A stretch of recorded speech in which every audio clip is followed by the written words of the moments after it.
Take a panoramic view of the natural masterpiece.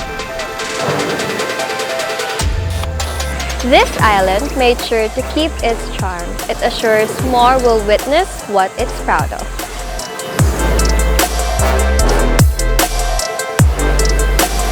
Pag ito ang napiling destinasyon, yayakapin ka ng mga alon.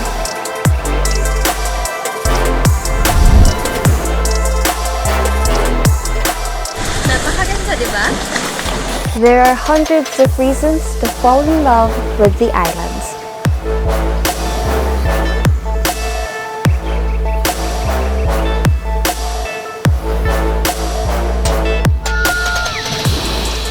I'm Denise, your island girl.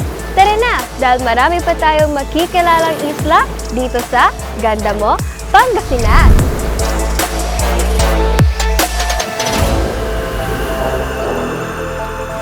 Dito sa 100 isla ng Hiwaga.